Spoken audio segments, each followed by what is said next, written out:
नमस्कार दोस्तों, स्वागत है आपका राघव ब्रीफ्स में। आज हम लोग ह्यूमन राइट्स के एक नए लेक्चर को कवर करेंगे जहां पर हम लोग international bill of human rights के बारे में हम डिस्कस करेंगे। लास्ट क्लास के अंदर मैंने डिस्कस किया था यूएन के रिगार्डिंग जो भी ऑर्गेनाइजेशंस थे कि वो कैसे ह्यूमन राइट्स को प्रमोट करते हैं, प्रोटेक्ट करते हैं, उन सब चीज़ों के बारे में हमने डिस्कस किया था। आज हम बात करेंगे most important thing of human rights, the international bill of human rights. अगर मैं बात करूं international bill of human rights की, तो international bill of human right consist of 4 documents. The first one document is UDHR, universal declaration of human rights. Second है ICCPR, international covenant of civil and political rights. Third है international covenant of social, cultural and economical rights. Fourth है 2 optional protocol to international covenant on civil and political rights. अब मैं आपको 3 चीज़ों के बारे में डिस्कस करूंगा।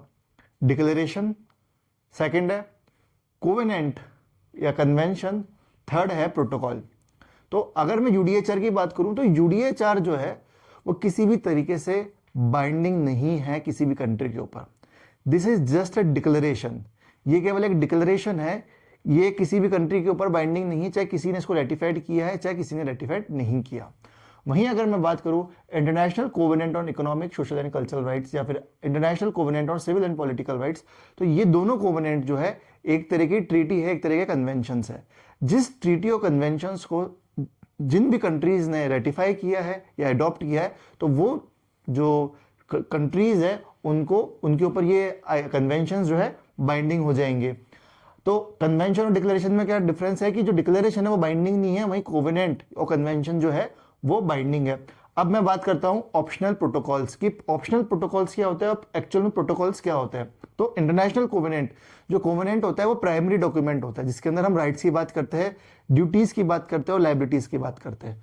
वहीं प्रोटोकॉल्स जो है ये एक सेकेंडरी डॉक्यूमेंट है जो कि एक डिटेल स्ट्रक्चर बताता है प्राइमरी डॉक्यूमेंट का, कि कैसे जो भी प्राइमरी डॉक्यूमेंट या कोवेनेंट या कन्वेंशन के अंदर जो भी राइट्स के बारे में बात की गई है उनको डिटेल एग्जीक्यूट कैसे किया जाएगा किसी भी कंट्री द्वारा, तो वो उसकी बात कौन करता है, प्रोटोकॉल्स बात करता है।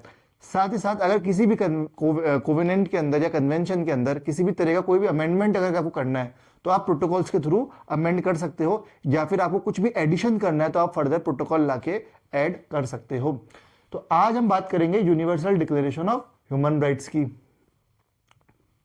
तो अब हम बात करेंगे universal declaration of human rights 1948। सो एक ड्राफ्टिंग कमेटी बनाई गई थी। वो ड्राफ्टिंग कमेटी किसके अंतर्गत बनी थी, वो बनी थी United nation commission of human rights के अंतर्गत। और उस United nation commission of human rights को किसने क्रिएट किया था, इकोनॉमिक एंड सोशल काउंसिल्स ने। तो जो भी ड्राफ्टिंग कमेटी बनी थी, उस ड्राफ्टिंग कमेटी की जो चेयरपर्सन थी वो थी Eleanor Roosevelt. She is the wife of president Franklin D Roosevelt of USA. जो रेजोल्यूशन नंबर 43(1) था, जिसके अंदर जो फर्स्ट ड्राफ्ट था, जो कि प्रिलिमिनरी ड्राफ्ट था, उसको कहा गया था preliminary draft of international bill of human rights. इसी ड्राफ्ट को ये पहली बार जब preliminary draft of international bill of human rights कहा गया, उसके बाद ही जो फर्दर कन्वेंशंस आए थे ICCPR और ICSR, उनको बिल ऑफ राइट्स के अंदर इंक्लूड कर दिया गया।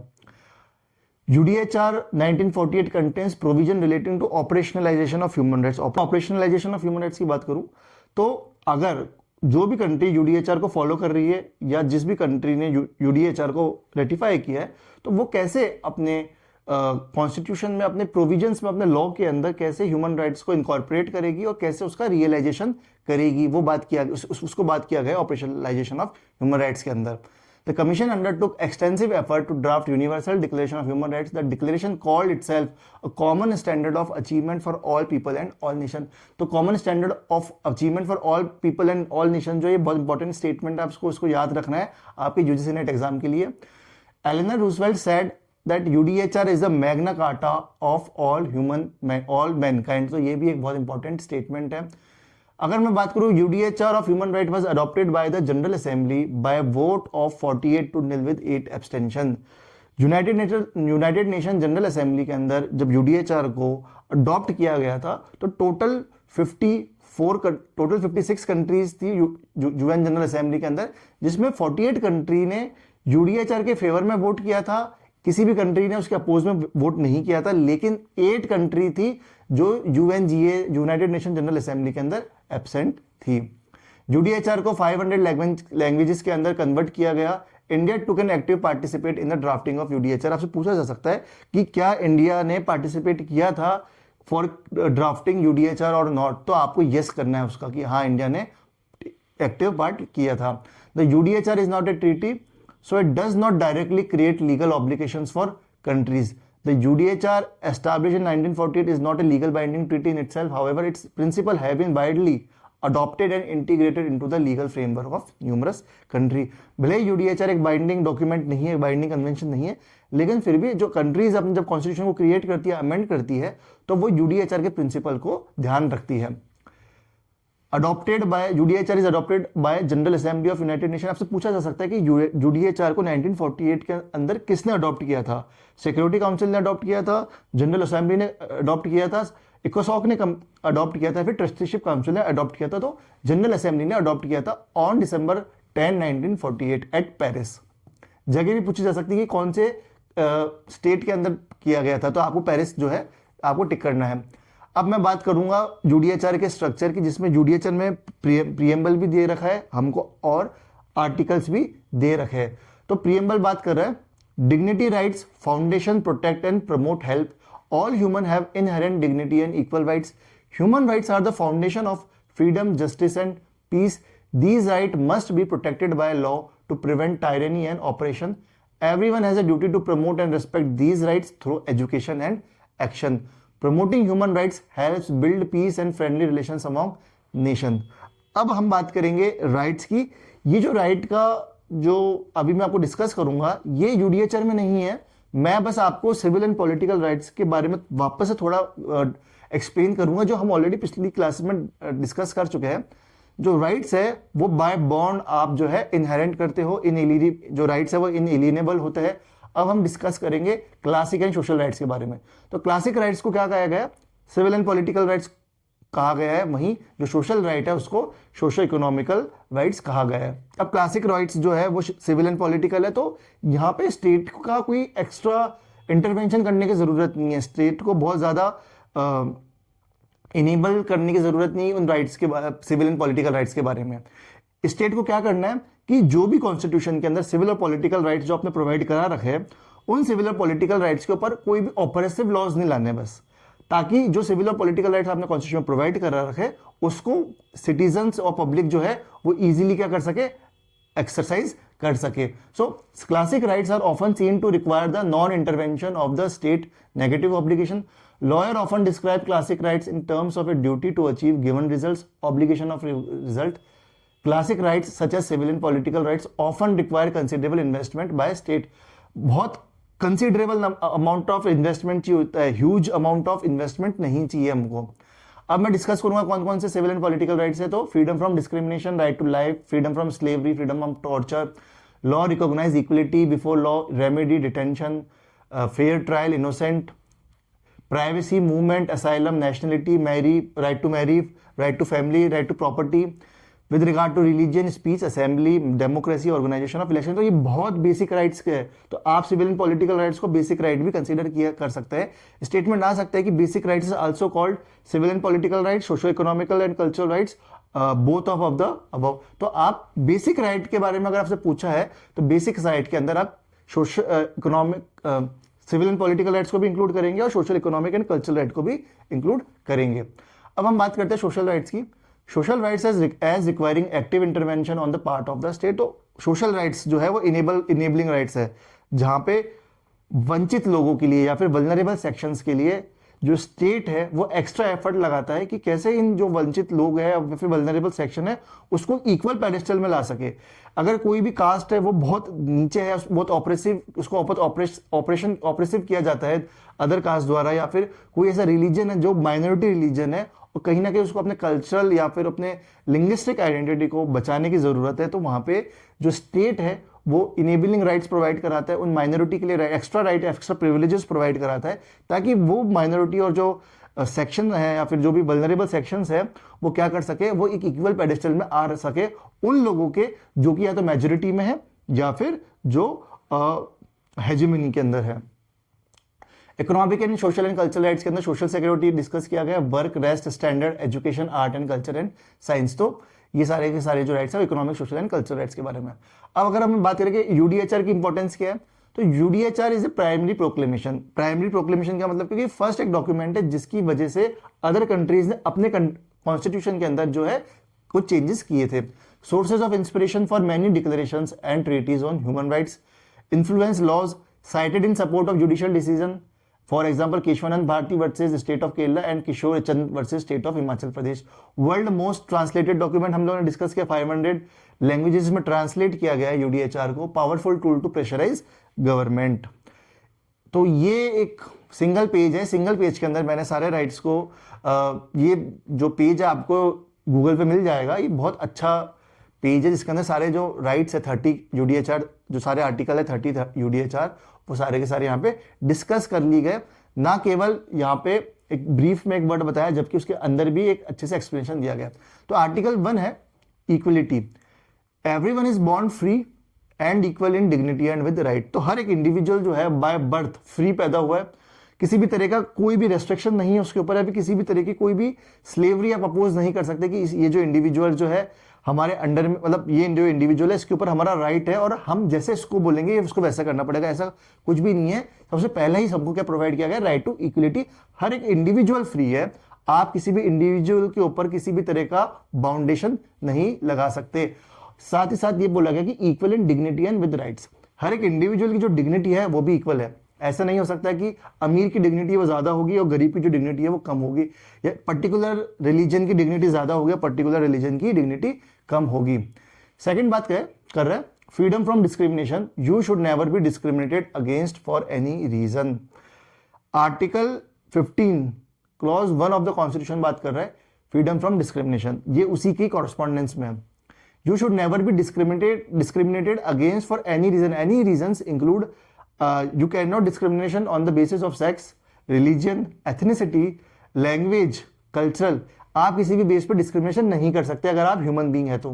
हाँ, ह्यूमन बीइंग पे ही अप्लाई होगा क्योंकि यूडीएचआर जो है साफ साफ बोल रहा है universal declaration of human rights, life, liberty and security. Article 3 जो है most important, one of the most important article of this UDHR. Life, liberty and security की जो बात है वो केवल यूडीएचआर में नहीं की गई। अगर आपने 17th और 18th सेंचुरी के अंदर सोशल कॉन्ट्रैक्ट थ्योरी पढ़ी होगी तो थॉमस हॉब्स ने और रूसो ने भी जो राइट टू लाइफ और लिबर्टी को रिकॉग्नाइज किया गया है। तो everyone has a right to life, liberty and personal security. Right to life and liberty जो आर्टिकल 21 ऑफ इंडियन कॉन्स्टिट्यूशन के अंदर भी हमको देखने को मिलता है। आर्टिकल 4 की मैं बात करूं तो freedom from slavery, no one shall be held in slavery और सर्विट्यूड। अब ये आर्टिकल जो है यूजुअली क्यों यूडीएचआर में इंक्लूड किया गया, क्योंकि टिल 1975 तक भी स्लेवरी जो है वो कंटिन्यू थी। कई ऐसे ब्रिटिश नेशंस थे या फिर ऐसी कई कॉलोनीज थी जहां पे अफ्रीका या फिर वेस्ट इंडीज के जो सिटीजन्स थे उनको स्लेव बना के रख रखा था। तो इस वजह से जो यूडीएचआर उसमें साफ साफ दे रखा है हमको फ्रीडम फ्रॉम स्लेवरी। आर्टिकल 5 बात कर रहे हैं freedom from torture, no one shall be subject to torture और टू क्रूअल और डिग्रेडिंग ट्रीटमेंट। किसी को भी आप टॉर्चर नहीं कर सकते, किसी को भी आप क्रूअल बिहेवियर, किसी के साथ में क्रूअलिटी नहीं कर सकते, किसी के साथ में भी डिग्रेडिंग ट्रीटमेंट नहीं कर सकते। आर्टिकल 6 बात कर रहे हैं recognition as a person before law, you have the right to be treated as a person in the eyes of the law. अगर आप एक ह्यूमन बीइंग है और आप किसी कंट्री के अंदर रहते हैं तो वो जो कंट्री है, जो स्टेट है, वो आपको एज ए पर्सन ट्रीट करेगी अगर आप ह्यूमन बीइंग है तो। मैं इसलिए ह्यूमन बीइंग की बात कर रहा हूं क्योंकि यूडीएचआर जो है केवल ह्यूमन बीइंग के ऊपर जो है अप्लाई होगा। तो अगर आप ह्यूमन बीइंग है तो आपको एज ए पर्सन ट्रीट किया जाएगा और हर एक इंडिविजुअल को एज ए पर्सन ही ट्रीट किया जाएगा। Equality before law, you have the right to be treated by the law in the same way as everyone else. अगर आपने डाइसी का प्रिंसिपल पढ़ा हो तो everyone has to be equal before the law. जो हर एक इंडिविजुअल जो कि स्टेट में रहता है या फिर जो हर एक सिटीजन्स जो कि स्टेट में रहता है वो लॉ के सामने एक बराबर है। किसी को भी किसी भी तरह का कोई भी एक्स्ट्रा एडवांटेज नहीं दिया जा सकता, किसी भी तरह का कोई भी एक्स्ट्रा प्रिविलेजेस नहीं दिए जाएंगे, न ही किसी के साथ में ऐसा कोई भी डिस्क्रिमिनेशन किया जाएगा जिससे उसको दूसरे इंडिविजुअल से कम अतर समझा जाए।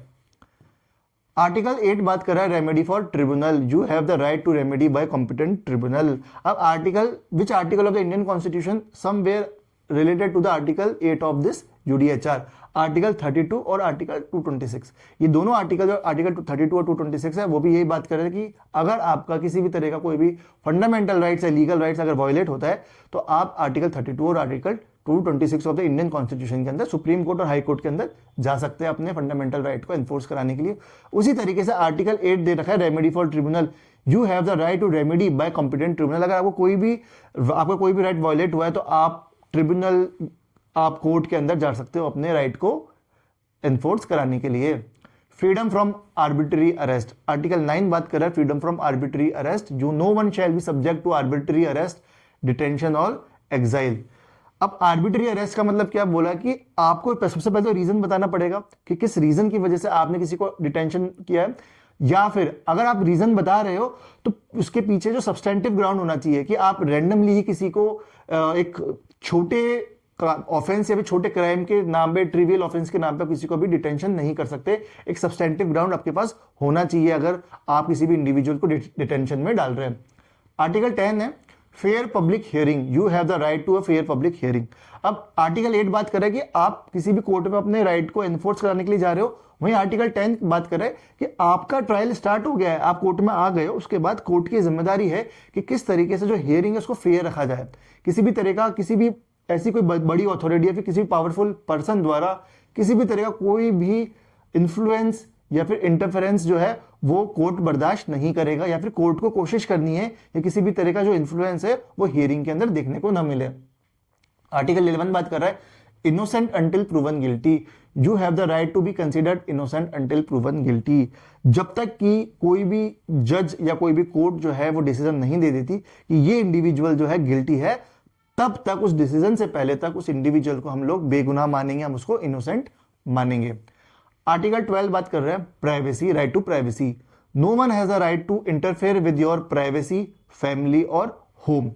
अब आप देख सकते हैं कि यूडीएचआर के अंदर आर्टिकल 12 के अंदर राइट टू प्राइवेसी दे रखा है, लेकिन हमने इंडियन कॉन्स्टिट्यूशन के अंदर इंडियन गवर्नमेंट ने राइट टू प्राइवेसी नाम का कोई भी आर्टिकल अभी मतलब के अंदर कोई भी अमेंडमेंट नहीं किया था। लेकिन आर्टिकल 2017 के अंदर जुडिशरी ने रिकॉग्नाइज किया right to privacy as a fundamental right under article 21 of the constitution. So जो राइट टू प्राइवेसी था वो 1948 के अंदर ऑलरेडी रिकॉग्नाइज था यूडीएचआर के अंदर, लेकिन इंडिया के अंदर उसको 2017 के अंदर रिकॉग्नाइज किया गया। आर्टिकल 13 बात कर रहा है freedom of movement, you have the right to freedom of movement in and out of the country. आप चाहे तो कंट्री के अंदर भी आ सकते हैं और कंट्री के बाहर भी जा सकते हैं, किसी भी तरह की कोई भी रोक टोक नहीं है। एक Maneka Gandhi versus of Union of India आपने पढ़ा होगा, जिसके अंदर फ्रीडम ऑफ मूवमेंट या फिर प्रोसीजर एस्टैब्लिश बाय लॉ और इक्वलिटी बिफोर लॉ का ही जो है डिस्कशन किया गया था, ये उसके रिलेशन में ही है। आर्टिकल 14 है asylum, you have the right to seek asylum in other countries from persecution. Asylum क्या होता है कि किसी भी इंडिविजुअल को टॉर्चर किया जाता है, फिर कोई भी क्रूरलिटी की जा रही है, और जो ग्राउंड होता है वो होता है रिलीजन या एथनिसिटी। अगर इन दोनों ग्राउंड के बेस पर अगर किसी भी कंट्री या किसी भी माइनॉरिटी के साथ में, किसी भी इंडिविजुअल के साथ में किसी भी तरह का क्रूरलिटी या टॉर्चर किया जा रहा है, तो वो इंडिविजुअल के पास भी ये राइट है कि वो अपने नेबरिंग कंट्री या फिर किसी दूसरी कंट्री के अंदर असाइलम ले सके, वो क्या शरण ले सके। तो वो जो कंट्री है जो उसको असाइलम देना चाह रही है, तो वो उसको मना नहीं करेगी और उसको असाइलम देना होगा। आर्टिकल 15 बात कर रहा है nationality, you have the right to a nationality, this is one of the most important right of the UDHR, because अगर आपके पास राइट टू नेशनलिटी नहीं हुआ तो आप किसी भी तरह का जो आर्टिकल उसको एनफोर्स नहीं करा सकते। क्योंकि अगर किसी भी कंट्री ने, किसी भी स्टेट ने आपको एज ए नेशनल ही रिकॉग्नाइज नहीं किया, तो जब तक आप नेशनल ही नहीं होगे, आप किसी सिटीजन ही नहीं होंगे, तब तक आप किसी भी तरह का कोई भी राइट जो है वो अपनी कंट्री के अंदर आप एनफोर्स नहीं करा सकते। आर्टिकल 16 बात कर रहा है marriage and family, you have the right to marriage and to raise a family. तो ये एक तरह का क्या हो गया, सोशल राइट हो गया। आर्टिकल 17 बात कर रहा है property, you have the right to own property, this is one of the type of civil and political rights. Freedom of belief, you have the right to freedom of belief and religion, this is also a civil and political rights, this is also included in article 25 or 26 of the Indian constitution. Freedom of opinion, you have the right to freedom of opinion and expression. article 19 of UDHR are correspondent to the article 19 of the Indian constitution। ये बहुत important question है, कई बार UGC net के अंदर आ रखा है, तो आपको एटलीस्ट फ्रीडम ऑफ ओपिनियन के बारे में तो पता ही होना चाहिए कि यूडीएचआर के अंदर भी आर्टिकल 19 के अंदर है फ्रीडम ऑफ स्पीच, और इंडियन कॉन्स्टिट्यूशन के अंदर भी जो फ्रीडम ऑफ स्पीच है वो आर्टिकल 19 के अंदर है। Freedom of assembly, article 20 talks about freedom of assembly, you have the right to freedom of peaceful assembly and association. However in Indian constitution article freedom of assembly is included in the article 19 of the constitution. Article 21 is one of the versatile article because we don't have seen this article in the Indian constitution. So article 21 is like a take part in the government process. You have the right to take part in the government of your country. तो ये आपको right देता है कि अगर आप किसी भी कंट्री में रह रहे हो, आप किसी भी स्टेट में रह रहे हो, तो आप चाहे तो उस कंट्री की जो गवर्नेंस है, कंट्री की जो गवर्नेंस है उसमें आप एक पार्टिसिपेशन ले सकते हो। अब पार्टिसिपेशन ले आप दो तरीके से सकते हो, या तो वो गवर्नमेंट जो है एक नोटिफिकेशन निकाल के एग्जाम के तहत आप किसी भी गवर्नमेंट के गवर्नेंस में आ सकते हो, या फिर गवर्नमेंट चाहे तो नॉमिनेशन के तहत भी किसी भी इंडिविजुअल को क्या कर सकती है, अपने गवर्नेंस के अंदर इंक्लूड कर सकती है। आर्टिकल 22 बात कर रहा है social security, you have the right to social security. Article 18 तक तो क्या है, सिविल राइट्स है। आर्टिकल 19 से लेकर 21 तक पॉलिटिकल राइट्स है, जिसमें freedom of opinion, freedom of assembly and take part in the government, these are under political. 1 से लेके 18 तक सिविल राइट्स है, और 22 से लेके 27 तक क्या है, सारे सोशल एंड इकोनॉमिकल राइट्स हैं। तो आर्टिकल 22 है सोशल सिक्योरिटी। आर्टिकल 23 है work, you have the right to desirable work and to join trade unions. Article 24 है rest and leisure, you have the right to rest and leisure. इस तरह का कोई भी हम आर्टिकल जो है हमारे इंडियन कॉन्स्टिट्यूशन में नहीं देखते हैं। Adequate living standard, yes this is included in the our DPSP. You have the right to a decent life including food, clothing, housing and medical care. Article 26 talks about education, right to education. You have the right to education, and this article is corresponding to the Article 21A of the Indian Constitution and Article 51A of Clause K of the Indian Constitution as well, जहाँ पे हम लोगों को fundamental right भी दे रखा है, right to education. हमारी duty भी है, राइट टू डीपीएसपी के अंदर भी राइट टू एजुकेशन दे रखा है, और हमारी ड्यूटी भी है कि हमको हमारे जो भी चाइल्ड है 6 से लेकर 14 साल तक के जो बच्चे हैं उनको जो है हमको एजुकेशन, या फिर उनकी जो एजुकेशन का हमको उसका ध्यान रखना है कि हमको स्कूल के अंदर उनको पढ़ाना है। आर्टिकल 27 बात कर रहा है participate in cultural life, you have the right to participate in the cultural life of a community. Article 28 बात कर रहा है social order, you have the right to a social order that articulate this document. Article 29 बात कर रहा है mutual responsibility, we all have a responsibility to the people around us and should protect their rights and freedom. And last Article 30, freedom from state or personal interference. There is nothing in this declaration that justifies any person or country taking away the rights to which we all are entitled. तो हम लोगों ने बहुत detail के अंदर सारे rights discuss किए, और ये सारे राइट्स आपको याद करने जरूरी है, आप एक भी नहीं छोड़ सकते, क्योंकि यूजीसी नेट के अंदर और आरपीसी असिस्टेंट प्रोफेसर के अंदर डायरेक्टली पूछे जाते हैं कि कौन सा जो राइट है, कौन सा जो आर्टिकल है वो कौन सा राइट प्रोवाइड कराता है। यहाँ पे मैंने डिटेल में डिस्कस किया है सारे राइट्स को, मैं चाहे तो आपको मेरे राघव ब्रीफ्स के जो चैनल है उसमें प्रोवाइड करा दूंगा, और वैसे अगर आप चाहे तो स्क्रीनशॉट भी ले सकते हैं मेरे इनके बारे में। आर्टिकल 19 से 21 जो है पॉलिटिकल राइट्स है, freedom of opinion and expression, freedom of assembly and association, no one may be compelled to belong to any association. Article right to democracy, right to democracy का मतलब क्या हुआ कि take part in the governance, everyone has a right to take part in the government of his country directly or through freely chosen representative. Everyone has a right of equal access to public service in his country. A will of the people shall be the basis of the authority of government. This will shall be expressed in periodic and genuine elections, which shall be by universal and equal suffrage and shall be held by secret vote or by equal and free voting procedure. तो right to democracy का मतलब वही होगा कि आप अपने जो भी गवर्नेंस चला रहे हो, जो स्टेट जो है गवर्नेंस चला रही है, उस गवर्नेंस के अंदर अलग अलग तरीके से पार्टिसिपेट कर रहे हो। एक तो आप गवर्नेंस का पार्ट रह के कर रहे हो, एक आप स्टेट को ही, मतलब जो गवर्नमेंट बन रही है उस गवर्नमेंट को चूज करने के लिए भी आप जो है कहीं ना कहीं पार्टिसिपेट कर रहे हो through elections. Economic and social rights की मैं बात करूं तो आर्टिकल 22 से 26 है, जिसमें राइट टू सोशल सिक्योरिटी हमने बात किया था।